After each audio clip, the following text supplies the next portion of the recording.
Uncommon is a production by Neuralle, a unique digital agency.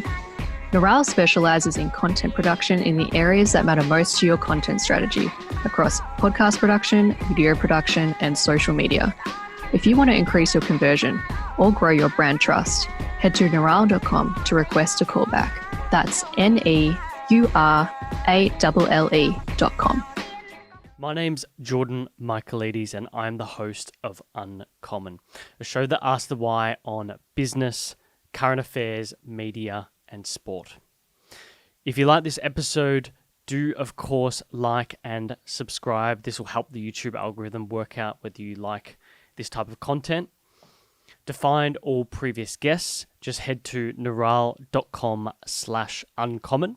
For podcast audio, search Uncommon on all your good podcast apps, including Apple Podcasts and Spotify. For social, keep up to date with behind the scenes at uncommon_show. With all that being said, let's get into the episode.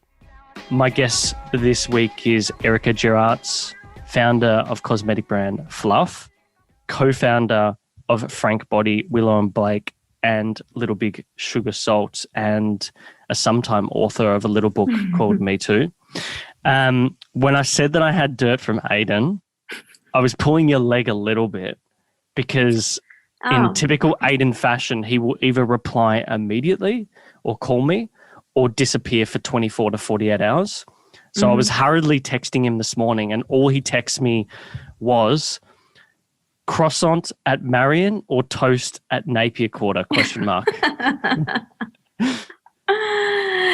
Oh, that's so I have to answer that. Yeah. I'm going to say, oh God, I'm really going to show where my true loyalty is. I think my heart is at Marion. Okay.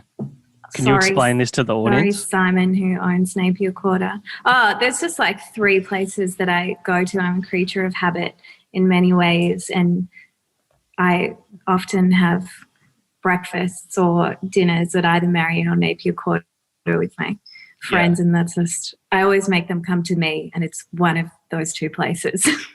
Okay, so I guess you're like myself because there's a few things about your personality which is very similar to me, I guess, in terms of A-typeness. And one of those things is I get a sense that you're quite or like to be conscientious and in control of things.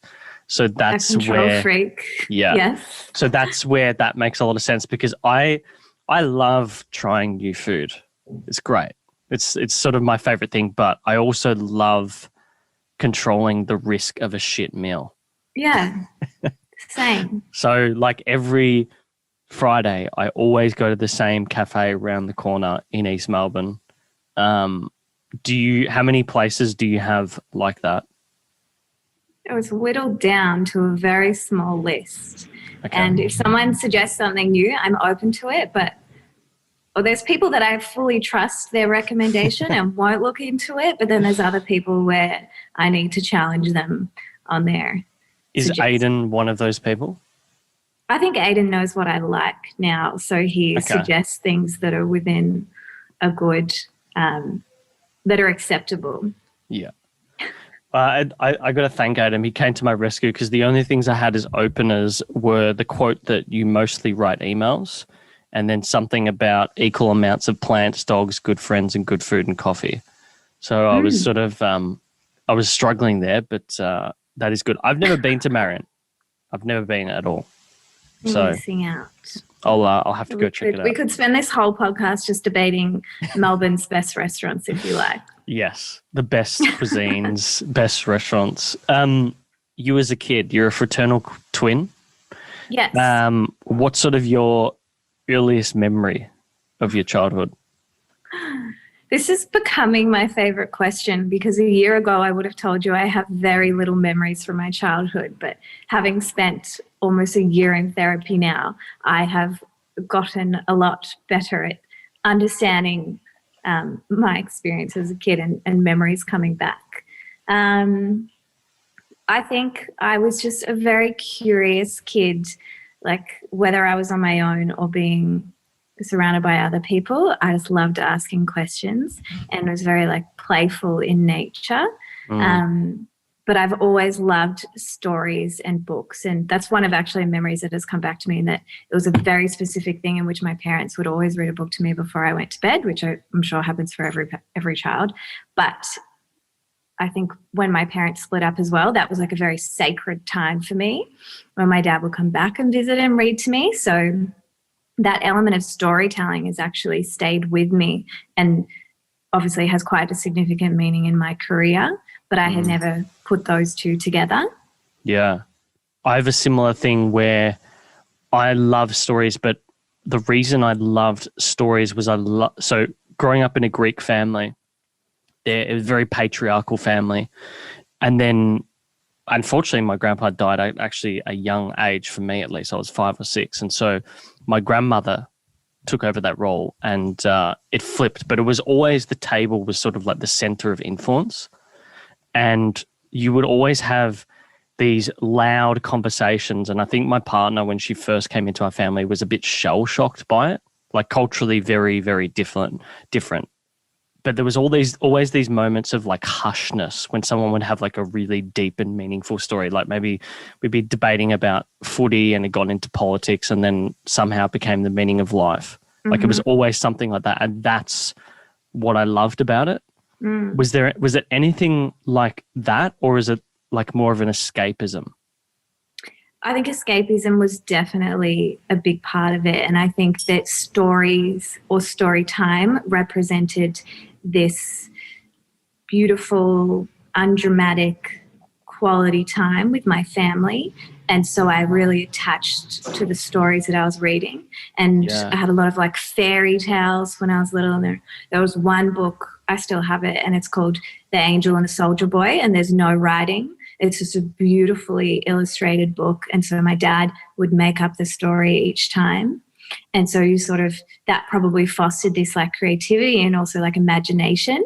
And it's like, I could tell you the story of the Angel and Soldier Boy, even though anyone who reads it could create a different story. Yeah, right. What was the name of the book again? The Angel and the Soldier Boy. The Angel and the Soldier Boy. For me, I don't know why, it was Jason and the Argonauts. Was like the story. I don't know it. Yeah. It's really interesting, the books that define our childhood, and then thinking about, should we have children, what books will define theirs? You'll give them. Yeah. I've actually thought about this a lot because I read a lot. I don't know what to do with that. I've seen things like people just give kids an array of books and then leave them in a room and just let them discover what they like the most, and then double down on that. I think it's more the process of getting them to enjoy reading. Yeah. More than anything. Especially like now more than ever, when they're so distracted by screens. Screens, yeah. That is a big issue. It's so weird watching my little cousins like inherently use an iPhone at 2 years of age. Yeah. It's strange. I know your parents told you that you could do whatever you wanted when you were growing up, and sort of the first landing was law until you got a rude awakening in year 10. Do you think, though, that really just allowed you to discover what was it about law? Was it more like the storytelling aspect, and then you realized actually 80% of law is reading through shit and 20% is actually the storytelling component? Potentially. I mean, that was such a very small blip on, when I could look at it now. It felt very significant at the time, but it feels like nothing to me now. Yeah.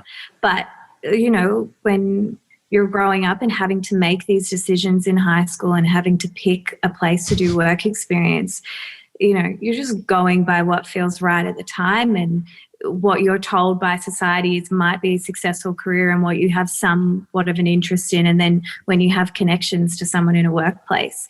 And I think I liked law in terms of I really enjoyed debating at school. I was like quite academic and liked working and just like reading. So I thought, this could be interesting. But when I did it, I was like, this is fine, but there was no emotional connection for me. And something I think was guiding me towards doing something a little bit more creative or purposeful, which is after that I decided to go into writing.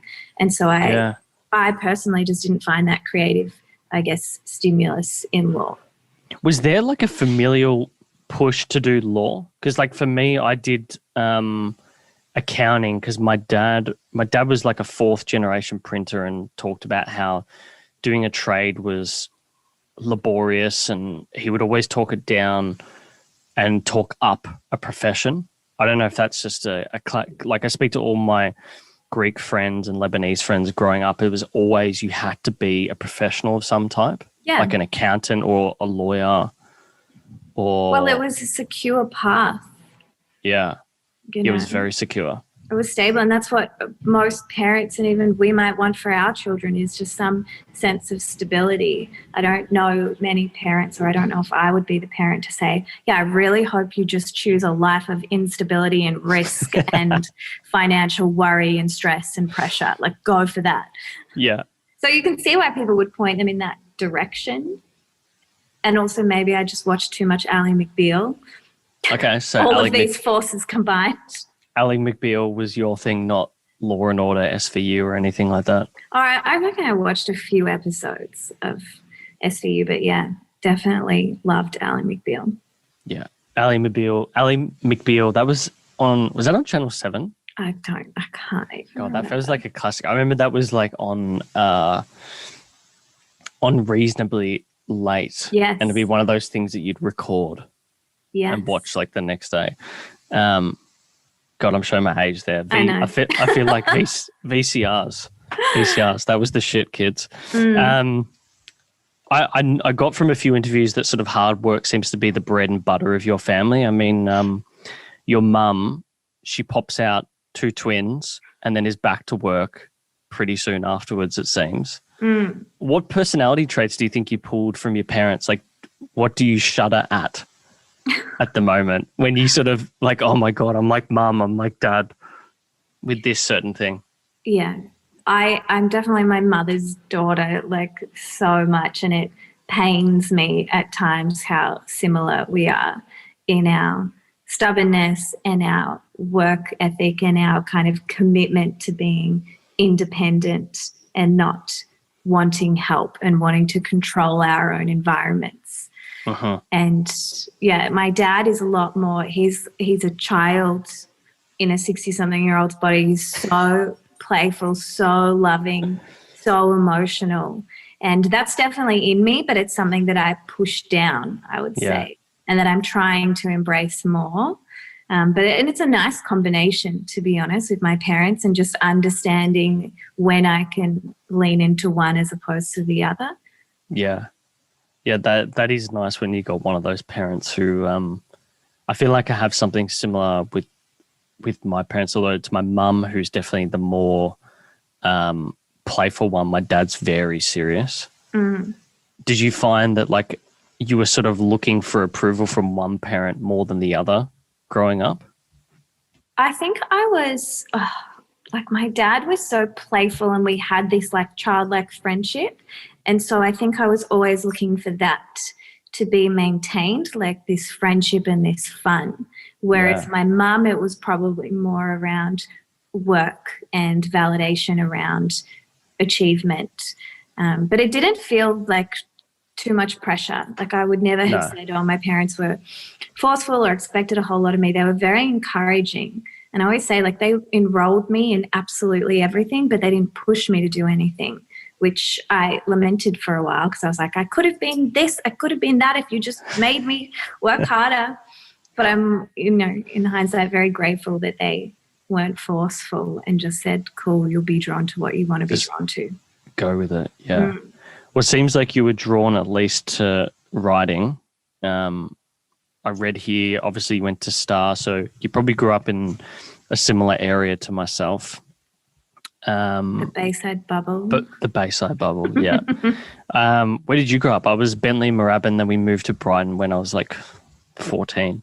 Yeah, I was Bentley, or maybe till 3 or something, and then East Brighton when I was 4. And I emphasise the East Brighton. I don't want to be put in Brighton. It is a lot more different. And it was particularly back then, although nowadays it's crazy expensive to buy a house in East Brighton. It's amazing actually how much it's changed. I remember Yeah, it's every now and then I drive past my house I grew up in, and it's just very strange because as I'm getting older, I have memories from that area and growing up, or I'm trying to distinguish whether they are actual memories or if it's just this like story that I've made up that happened. Yeah, right. Yeah, it's funny. It's funny how you do that. I get a lot of nostalgia driving down Marriage Road. Yeah. I grew up, what was the street? And that sign, I mean, it was just like there's no right turn into Marriage Road. Yeah. Yeah, and people do it anyway. I know. Because this is Brighton. It's a great metaphor for life. Fuck, what was the street that we grew up on? I remember this so well. I remember like so many of these stories of, and it's interesting going past. We've got friends who live around there now, just around the corner. And knowing like the place that we lived in was a shithole. It was an absolute shithole. And now it's so different. And even in Bentley, I remember in Bentley when I was like 8 or 9 and going around to the footy field, and there was like a methadone clinic around the corner. And like picking up needles and asking our parents what these were.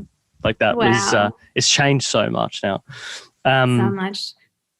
Yeah. So you sort of found journalism. You realized that there's something here about you being upset about having to go up to Sydney, and then you sort of just realized like, okay, maybe this is just part of life. You studied at Monash, and then you went straight into copywriting. So like they are the same thing in a nutshell, but what was the pull to copywriting? Was it that situation where you come out of uni and you're just like, fuck, I need a job? And then somehow you found something that you actually really like? So the pull was literally a job offer. I assumed that I would move to Sydney and work my way sort of through the magazines, or felt like that was maybe the only option because I wanted to get into editorial content. And as I was finishing my uni degree, I got offered a job as a copywriter for a marketing agency. And I was 21 and was just stoked to be offered a job. I didn't even know what copywriting meant. It was when social media was just starting to be used as a term. And I remember Googling, what is social media? And was just like, sure, I'll try this. Like, here's the stability of a job. The owner of the agency was young. I was like, he seems nice. I could learn a lot from him. And I didn't have any other alternative. Yeah, I had the same thing. Was that the second Charlie, this owner of this business? Yeah. It's so interesting how like those first jobs are so pivotal, because I remember I did like my accounting internship, and because I did finance and all that, because my dad's like, you have to do that. Absolutely hated it. But the first job I got outside of uni was sort of in the field, but it was in an area where I could open up into many different things. And like I'm still in contact with the MD of that business to this day. He's actually a client now of our agency. What were the key aha moments, do you think, at Cassette? I feel really fortunate to have built this relationship with Charlie, the managing director, which is a friendship now and very much a sort of informal mentorship as well. He unintentionally or subconsciously taught me how to be a manager, or the type of manager of staff that I want to be. I was just discussing with my friend yesterday about how I manage people, and I really do think it is just a direct copy and paste from how Charlie managed me.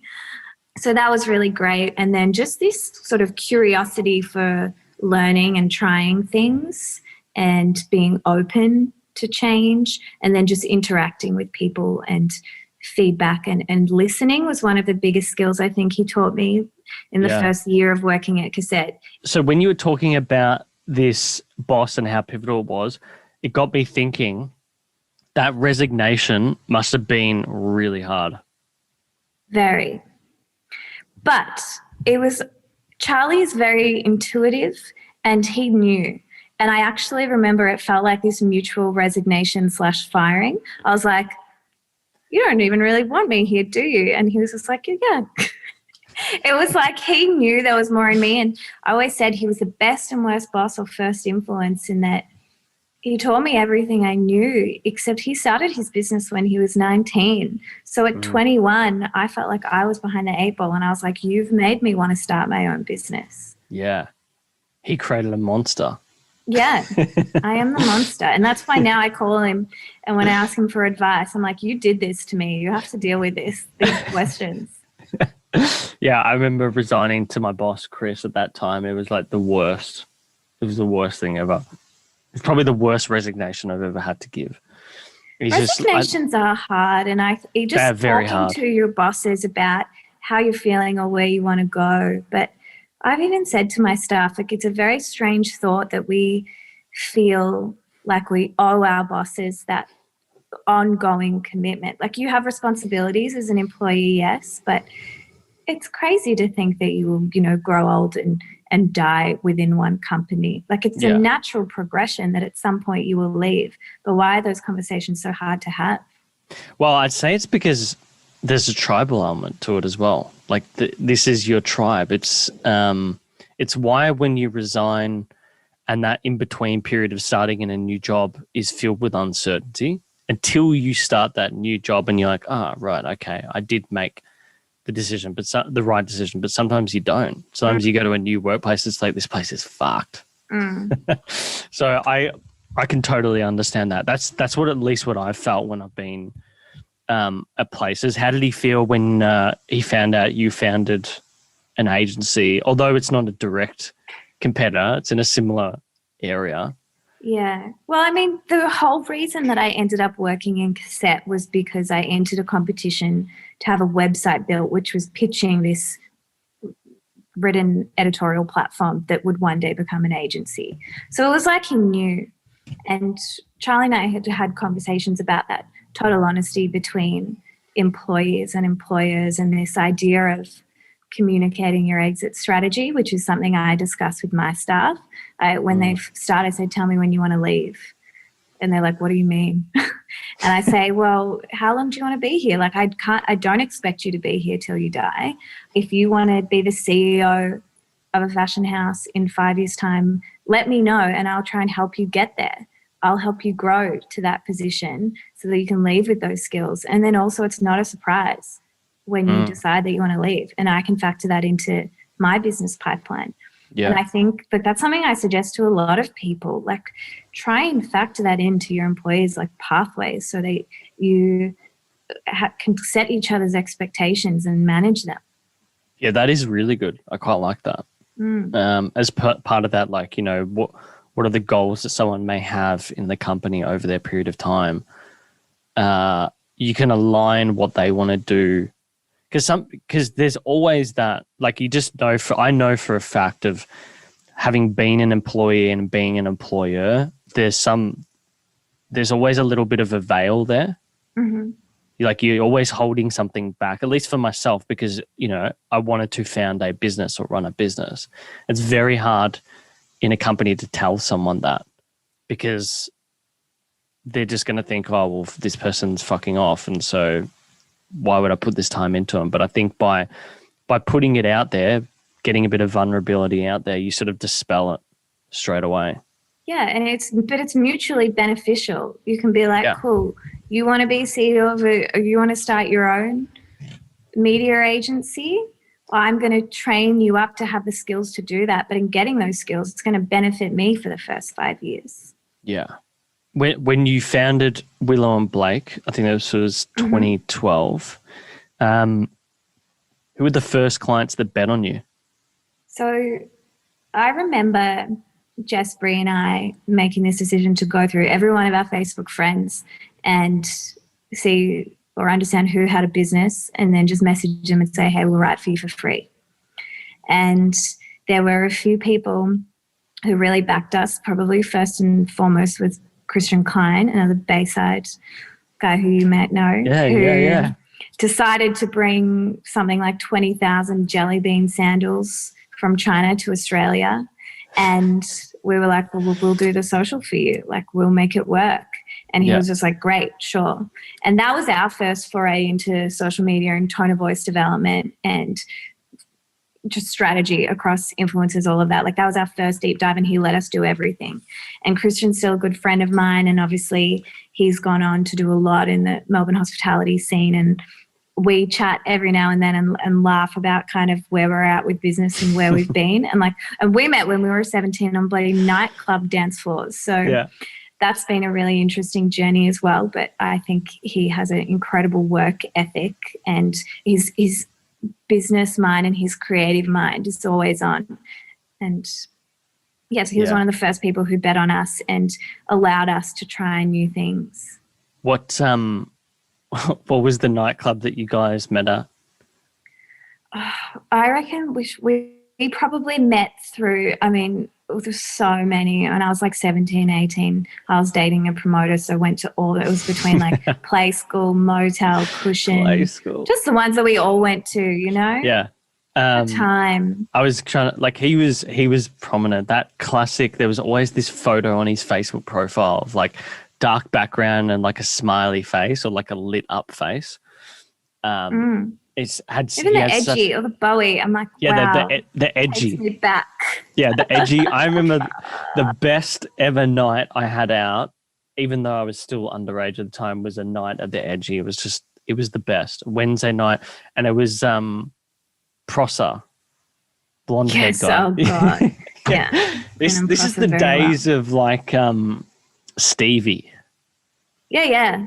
Scratch and sniff t-shirts. Yeah. Scratch and sniff. Yeah, I remember. What school did you go to? I went to Brighton Grammar. My brother and I got a scholarship. We were very lucky to go to Brighton Grammar. What year were you in? I graduated 2008. Okay, I graduated 2006. Yeah, so you're a few years before me. Yeah, I remember my Stevie t-shirt was like an investment. For me, because like we just had no money, and I worked and saved up.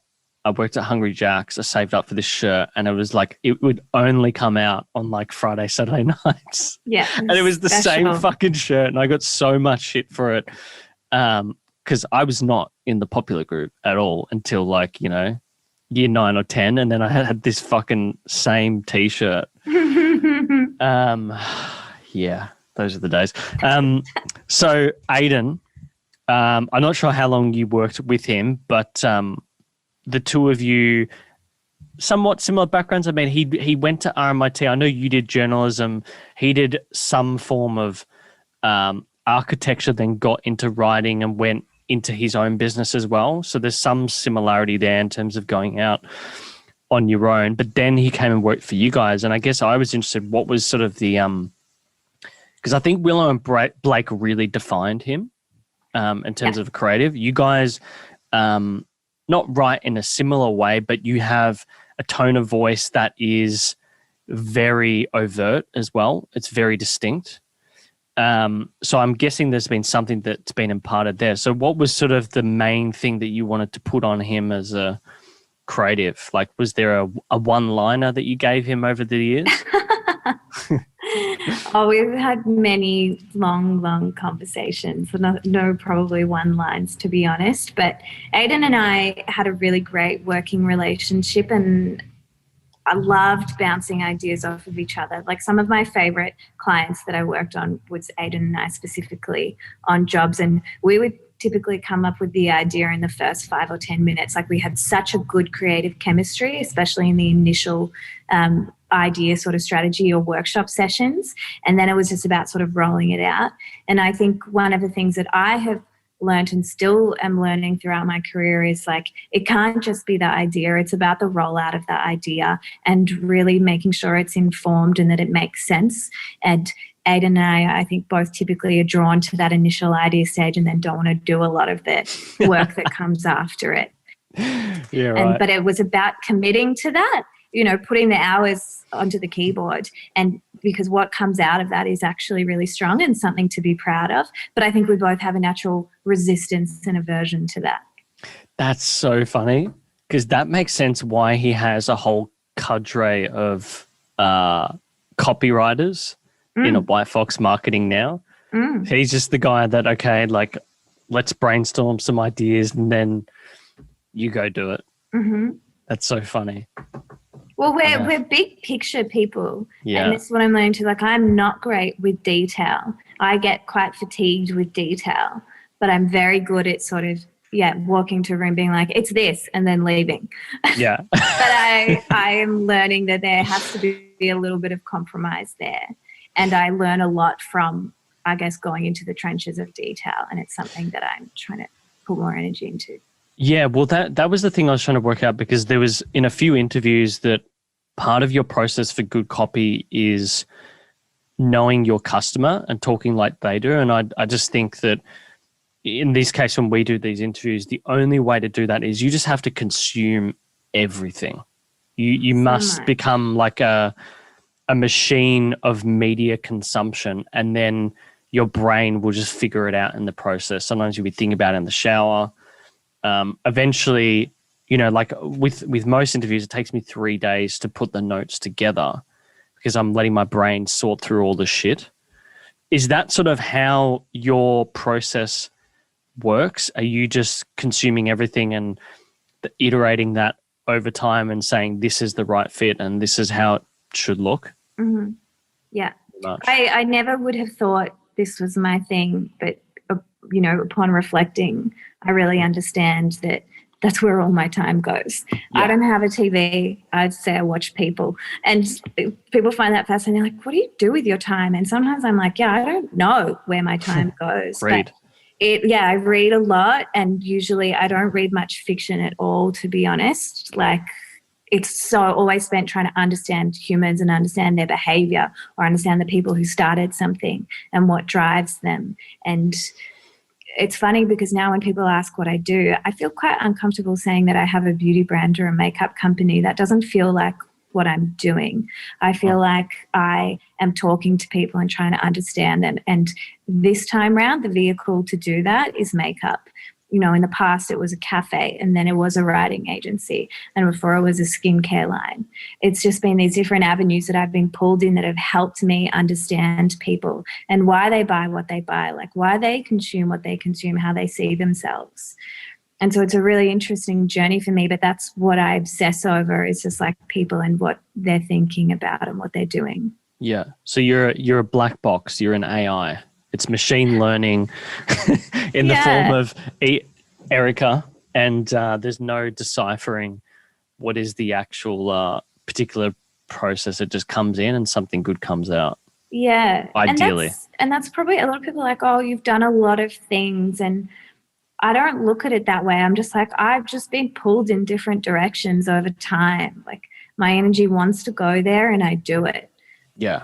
Well, I think then what is key, because people will ask me stuff around this, is what is actually not the principles, but like what is the consistent things that you do? And I think it sounds like you do some similar things where you read a lot. You sort of sound like someone who's always trying to improve. You don't sort of sound like you're comfortable sitting. Mm-hmm. I think I don't know if we spoke about it on air or off air, but we're speaking about being on the peninsula and how you sort of can't stay there for longer than 3 days or a week or so. You need to come back to a city environment, obviously when we're not in lockdown. Is there anything else that you think I've missed there that really adds to that process? Yes, just learning and like curiosity is a really big thing of mine.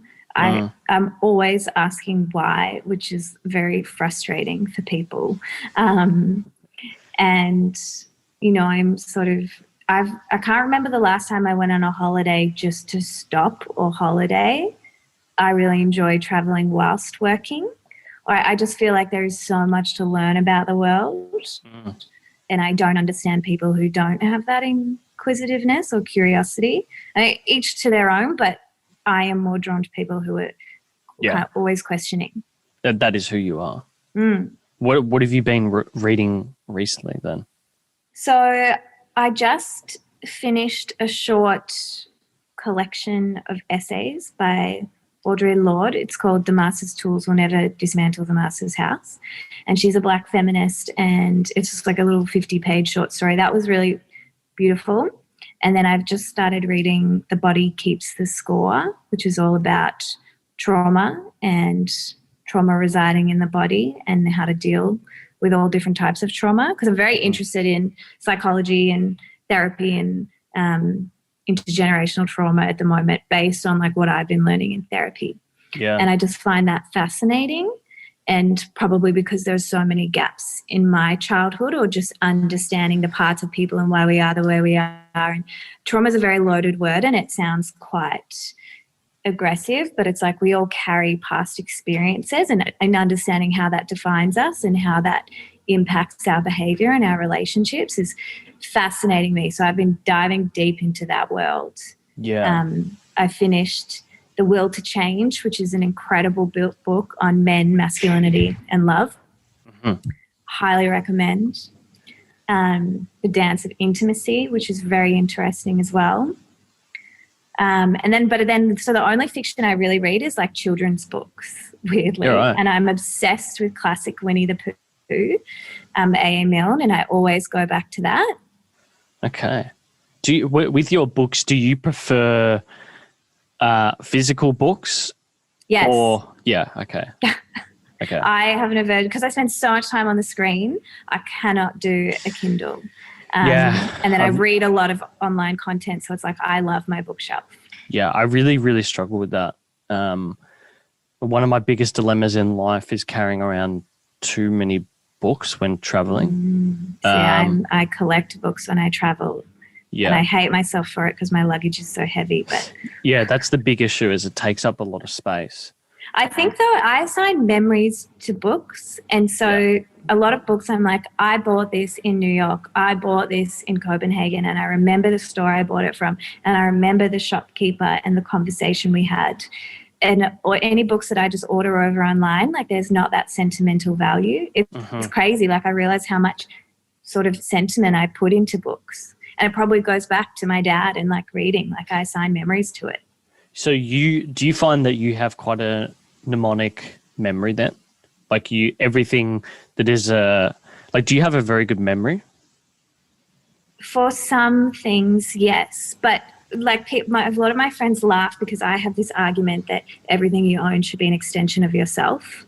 And so pretty much everything in my house has a story, and I can tell you where it's from and why I got it and how much I paid for it and the person that sold me it. And I struggle with things that don't have meaning or feels very strange to me. Yeah, that sounds like a mnemonic memory to me. Like I attach a lot of images to memory, so otherwise I really struggle with memory. Yes. Like I can't do rote learning. Yes. Like I can't learn lines or anything like that. It's something I've always struggled with.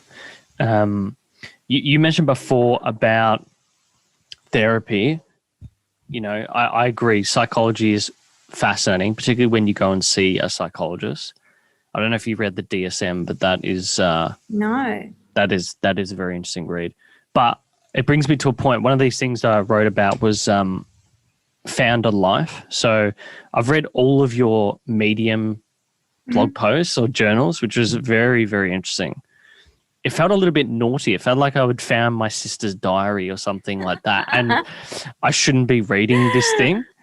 That's nice. It was interesting because, you know, like Elon Musk has this quote that being a founder is sort of like chewing broken glass and staring into the abyss. And the bigger the job you take on, the bigger the piece of glass, I guess, or the bigger the abyss. I would say having a business has upsides that you can't get with money, and only experiences that you can get through having a business, like building a team or impacting people and stuff like that. And so I find that it seems, at least with your personality as an A-type individual, that at some point you probably would have come to the realization that that is who you are and you sort of can't get away from it. When was that moment for you? I'm still learning about myself and trying to accept myself. Yeah. But leaving Frank Body was like definitely a pivotal point for me in terms of, in a lot of aspects, having ticked off a lot of boxes, or what a lot of people would deem as a successful career and life, and choosing to acknowledge that I wasn't happy and that I wanted to do something else, and then actually doing something else. I had to confront a lot, and I think I'm still confronting a lot about that evolution. Like it's been 3 years, and it's a long time, but it's also a short time, because that period and those friendships and that business defined my identity. And so I had to really kind of build that up again from scratch. And I think everyone is invited to question where they're at in life all the time. This is the problem, I think, with, I guess, society's pressures on career. It's sort of like you choose and that's it. But we can constantly evaluate our position and what we're doing and how we're feeling. And that's something that I have tried to be so much more open to. Yeah. Do you find that because I know I think you've mentioned that you meditate. Are there things that sort of help you quell that intenseness of your personality? Meditating definitely has been like a long journey for me, like now over 10 years. And yeah, I wouldn't be probably where I am without that practice. Journaling definitely, and the Medium articles that you read are just one part of the journaling that I do. Like I write every day, and I read over my journals too, which is actually a new exercise, but something that is really valuable. And sometimes being brought back to that time and place and being like, oh, I remember what I was going through then. And then other times not recognizing the person that has written those pages and being like, who wrote that? Where did that come from? How far do you read back? Well, so I have lots. So I probably had like 8 journals that were from last year that I was reading over. And then I still have a few journals from when I was like 10, 11, which occasionally I get out, and that's really interesting to just see what I was drawn to and interested in at that age. Yeah. Do you I'm just trying to find the name of this book that Tim Ferriss suggested over the years, and I used it. It's not the 5-minute journal, but it's just about writing in the morning. Yes. So there's a book called The Artist's Way, which encourages that, which I have read. Yeah. So I write every morning, and that helps. And getting past that idea that sometimes you're just going to write crap, but it's better that comes out of your brain than that it stays in. Yeah. And just get part rid of the process. Yeah. I find with journaling, that was the biggest thing for me, is just getting the shit out of my head so I can sort of not relax, but just not think about it.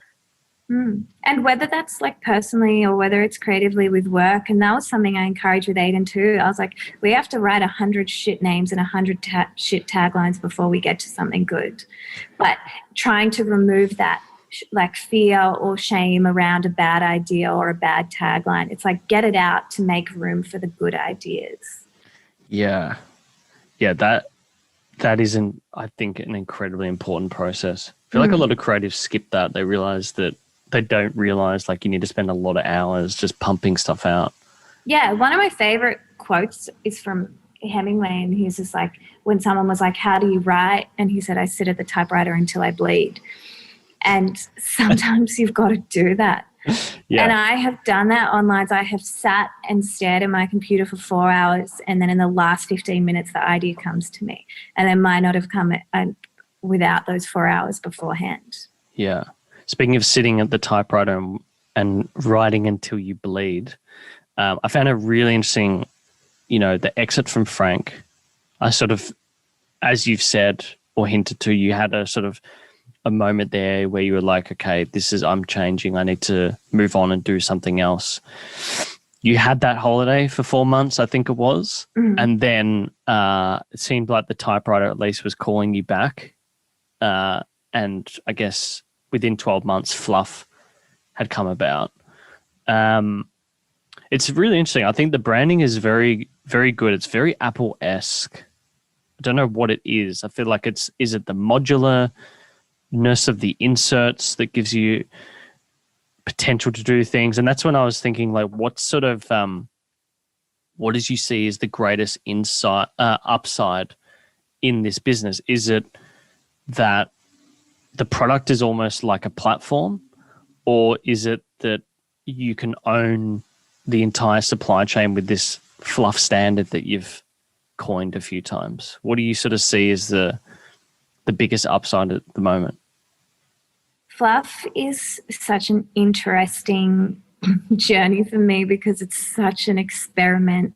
I'm still learning, and I had a conversation this weekend where I was like, I don't have the answers. I don't have an elevator pitch for you. I threw it in the bin. Like, Fluff is a 3-hour conversation at Marion over wine with a croissant. Like, I need to spend time with people to tell them what we're doing and what we're learning about.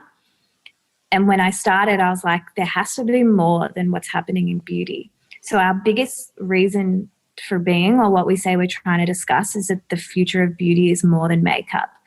And so then that begs the question, well, what is it? And we're like, that's why we exist, to discuss it and to change with that, and to understand like the issues that we have and the issues that consumers have, and then see if we can address it or be better, and then tell that story along the way, and kind of demystify the whole process of building a brand and building a company, which is what I try to do through those Medium articles. And they are quite personal and they are uncommon. Not many founders invite you behind the scenes into their business and then the effects on their personal life. But I just figured, why not? Like, someone should understand that this is a really hard journey, and that's not me saying that so you feel sorry for me. It's just like, there's so many layers. Like, I'm not trying to create an Instagram brand that I sell in 2 years and get rich. Like, I am trying to do something with meaning and a value.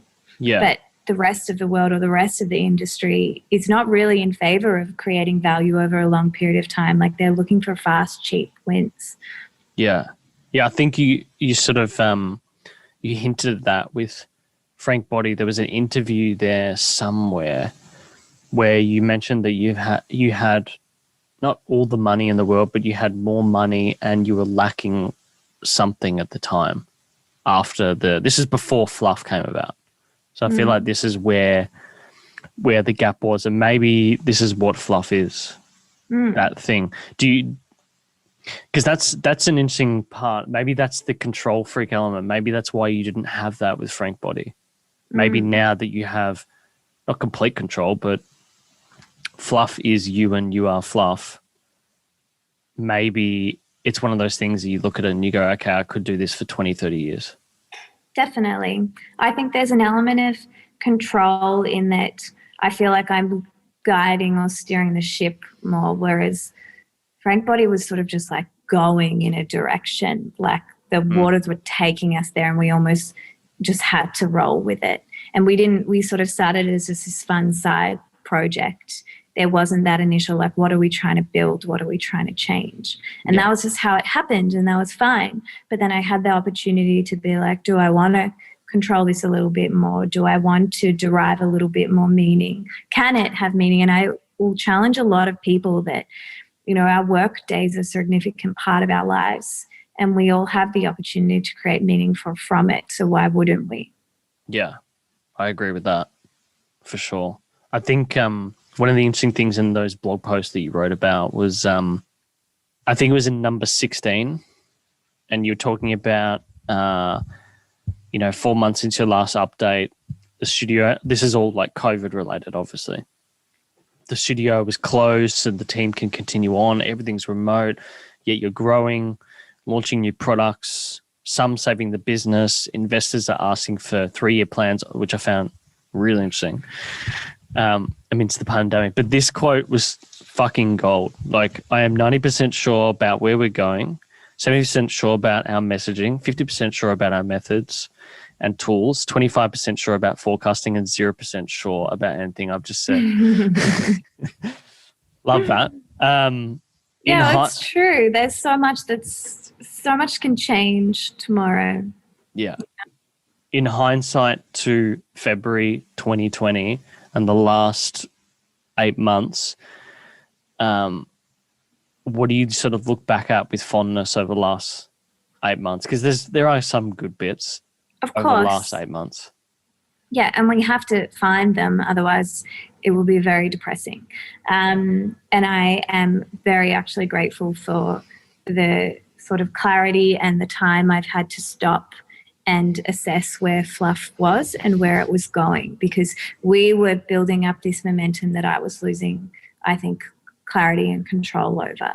So it's been great to pull back, to really ask myself, what can Fluff afford to do, not just financially, but in terms of our energy and our time and our resources, and to make like decisions that feel really conscious and informed, and to just look and be like, is what I wanted Fluff to be what it is right now? And if not, how am I going to change that, or what am I going to do about it? And just again, like my biggest challenge is always slowing down. Like I have this default to go quite fast and move quite quickly. And I think at times that I've balanced it, or I've figured it out, and that I'm at a good pace. But then I can definitely get pulled back, and I have to be like, no, keep slowing down, like keep figuring this out.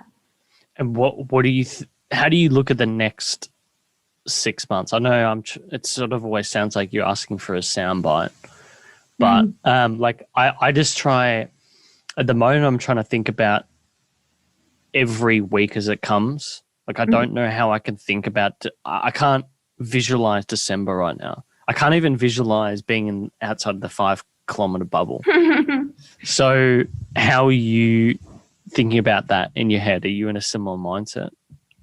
A very similar mindset. I can see up until December, and then in some ways I have no idea. But we've really just been trying to just like firmly put our feet on the ground the last 6 months, or at least till the end of this year, so that we feel comfortable and really confident in all the decisions we've made, and have these sort of strong foundation of our products and our brand and our messaging, so that next year when things may have normalized, or when we have probably a clearer picture of the world and the economy and how the industry is going to operate, we can make better decisions. Yeah. So we've sort of been doing housekeeping the last 6 months, it feels like tidying up all the loose ends, figuring out what doesn't work for us, what does, and then really trying to take a different approach to our content and messaging, and having a little bit more time to work on that. Yeah. Getting the strategy right. I feel like that's been key for us. Yeah, checking in on strategy is so important. I feel like a lot of people feel like it's something you do once and never again. So you should constantly be constant, like, where are we at? Is it working? Yeah, I'm telling clients this all the time, and sometimes it's hard for people to accept, but it is the way it is. It's like sort of giving your car some maintenance. 100%. Yeah, I feel like if you can get through to the new year, if businesses are still existing and doing okay Feb, March, then you will survive the next decade. I think and it's okay to say to people you're in survival mode. Yeah. I think the pressure we have in startup world is that you're constantly moving, or constantly talking about how successful you are or what achievements you've made. Whereas it's okay to be like, we're just surviving right now. We're just holding on. Yeah, I'm That's notorious an achievement for that. in itself. Yeah, I'm always trying to over-exaggerate things that are happening, when the reality is, it's not always as rosy as what you think it is. When I was reading this piece, I was very interested if overnight, and I was trying to think of a situation where this would exist, and the only thing I could think of is overnight you're personally bankrupt, so you can't be a director of a company. So you can't be, you're a serial founder. You can't found another company. What would she do? What would you do? I'd probably just get my friends to employ me in a similar way. Or I would I'd say to my friend, I want to start this, but you can be the director. Okay, there you go. But my big dream, like eventually one day I want to own a store that sells couches and books and wine. So you can come and read a book on a couch with a glass of wine, and you can buy all 3 things. Have you been to Japan at all? No. Okay. I must. My sister lives there at the moment. Really? Japan is like, particularly Kyoto. But Japan is very much like that. My partner and I are obsessed with Kyoto, because most cafes you go to have a bookshelf. All the seats are couches predominantly. Like half the restaurant is your standard. There was one thing we noticed when we came back to Australia is how fucking loud cafes are. You can't do anything here.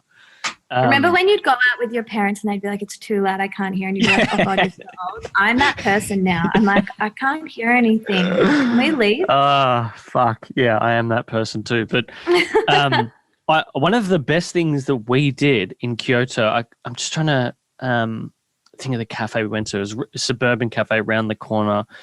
I think it was called Suki Suki or Kushi Kushi. And we would just do work because we were running this business and we still didn't have employees then. And this is probably October last year. And we're just sitting there, and my favorite thing was just doing work on the couch.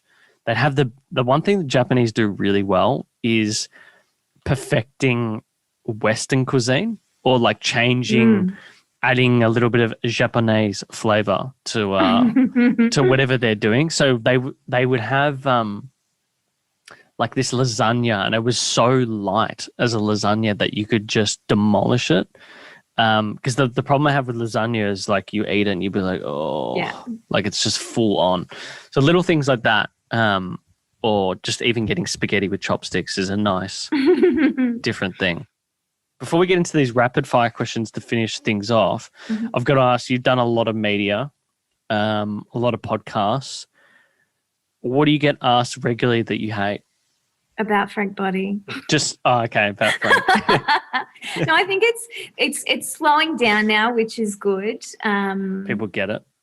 Yes, people I think get it, or that I'm really passionate about Fluff. Or I get tired of talking about kind of social media and that's all a business is. Like, I want to talk about slow growth and what it is, like the purpose or why it is that we're doing this. Because I think if we ask more of those questions, we'll realize that so many businesses don't have that. Like, they exist just to make money.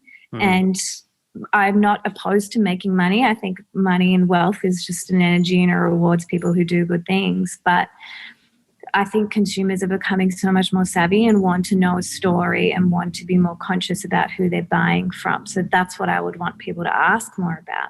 Yeah. Is there a particular question that you wished people asked you? I think I wish that people would ask me why building a company slowly is a better option. Why is that?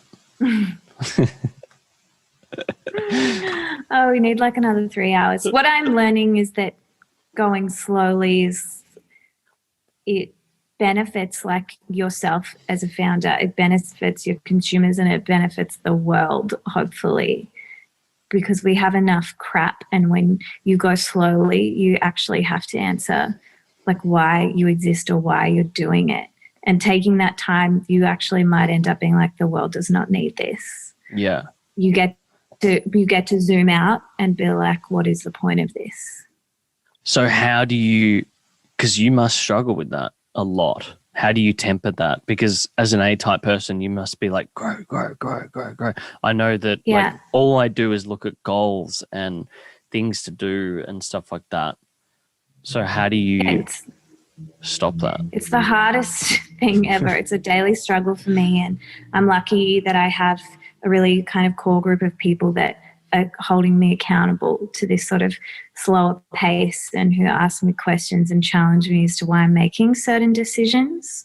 I think the reading that I'm doing and the content that I'm surrounding myself with or consuming reaffirms why I'm doing this. And this is the problem, I think, with social media or content, is that if you exist in the bubble that just tells you to grow, if you consume hustle content, like that's what you're set up for. Yeah. You will believe that it is right and true.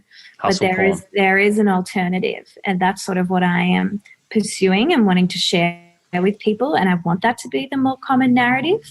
I would agree with that. Hustle porn is one of those things that is so strange to me. And I was wrapped up in that, and it's just no. Yeah. It's not good. Well, you know what's really interesting? Because I feel like social media has created a massive vacuum for long form content, and the growth of YouTube and the like is really showing that. I found recently this new niche called Contrepreneur sort of analysis, and it's fascinating. It's basically people who break down a lot of topics that are spoken about in entrepreneurship and the prominent people that push them, and how really it's sort of a method that they use to sell you some shit to stop you from starting your company. Like, I find it really interesting. I know Gary Vee is part of that hustle culture, but he'll go do these talks with all these people selling you courses, and basically he'll be the last one to talk, and then he'll shit can everyone to come on before him. He's like, don't listen to these guys. They're selling you an $1,800 course to go do whatever. I can't stand that stuff. Like, there's one guy I can't stand. I'm trying to do a video on him at the moment. Adam, not Adam Savage. Adam something. He's got big, I call him Uncle Chompers. He's got big, big pearly white fake teeth on the Gold Coast, and he's always selling Amazon courses. And he does my fucking head in. So yeah, if you want some fun, go look at Contrapreneur. I will. Entrepreneurs. All right, rapid fire questions to finish off. What does your morning and evening routine look like? I wake up at 6. I make a black coffee and I write for 1 hour-ish, whatever comes out, and I try and write some short stories. I meditate and I do a few stretches and I go for a walk and then I start work. And do you start emailing at 7:30? No. So emails don't start. I have my first stand-up meeting with my staff at 8:45 and emails start after that. So I literally reserve 6 a.m. to 8:45 to like me, to like do whatever. Learning, writing, meditating, walking. And how do you decompress at night? I'm guessing reading? Yes. Just I listen to like music, like a lot of piano and classical music lately. Like that's how I wind down. Okay. Anything in particular that you've listened to that you'd recommend for people? I listen to this album called The Last Place by John Hayes every single day. Okay. And he's a young American pianist and he's incredible. My friend Mitch sent me the album and I listen to it every day. John, what's his name? Hayes, Hayes. Okay. Classic American spelling. Like everything has to be really simpled out. You can't just put the S there. It's got to have the E. My mate sent me some, I quite like a bit of modern classical music. Six Nossiens. I don't know if you've... No. Yeah, he sends me random stuff all the time. It's really good to listen to. If you had to put a billboard anywhere in Melbourne, where would it be and what would you put on it? Probably maybe somewhere in the city, or maybe as you're coming into Melbourne from the airport, I'm not sure. And maybe one of Fluff's kind of big statements that we say, which is, I'm prettier now that I don't care. Yeah, that is your line. That's a good one. I like that. Last question for you. During all this lockdown, what's been your go-to item in the fridge? You'll laugh. My fridge has nail polish and like a bunch of kale in it. It's never full. Nail polish? I don't even pay my nails, but it's in there. Probably I eat a lot of Brussels sprouts. That's like the one vegetable that's on rotation. Yeah, right. But there's been lots of wine in the house. Yeah, I can imagine. Yeah. I live opposite a wine bar, which I just renamed my cellar. I'm guessing they're doing takeaway at the moment. They are. Any particular wine of choice that you've been going to? I love red wine and I love French and Italian reds. I'm just not into Australian wine. Really? Yeah. Are you not one of those black heart and sparrow snobs, but like a, are you like, oh yeah, I need skin contact wine, pure organic, all that sort of stuff? I enjoy those wines, but I'm not like, oh, only this. But the same thing, like to come full circle to your conversation, there are friends who will bring me a bottle of wine that I've never seen before and I trust their opinion. And then other friends come to my house and I'll just be like, I'm not drinking. Oh, no. That has to be the most awkward thing is when people bring alcohol for like drinks over at your house and like, actually, this is probably a bit better. a bit nicer, let's just have this. We'll keep this as a gift. We'll have it next time. Though. It's just like I try not to see that as same thing with other people. It shouldn't be rude. It's just like people have different tastes. Different people like different things. Exactly. We should embrace that. There you go. I'm just going to record that snippet, put it on my phone and say, look, see, she said it. There you go. Yeah. It can be your reply to many conversations. Yeah. Erika, thank you so much for coming on. Thanks for having You've probably me. got a busy day ahead of you. Where can people find you on the interwebs? I mean, yeah, my Medium article's probably a great start, which is this Medium, Erika is Fluff. My personal Instagram is, I'm trying to make it more interesting or relevant for people, but it's just really like me and my day. But that's my full name. And then itsallfluff.com or itsall.fluff for our social is where we're trying to do beauty content differently. So I would start there. Yeah, we'll link all of that. But Erika, thanks for coming on. Thanks for having me. Thank you so much for watching Uncommon and this week's episode. If you like it, smash that like button. If you want to keep up to date with what we're doing, please do subscribe. We would love that. We'd love to build this audience that we're growing here of uncommoners. If you want to keep up to date with audio, you can search for us on all of your good podcast apps. It's Uncommon or Uncommon Show will typically find us. For social, you want to see behind the scenes this amazing studio that I'm sitting in, just search at uncommon_show and everything will be there, including our weekly promos. But look, thanks so much for stopping by. Until next time, thanks for watching.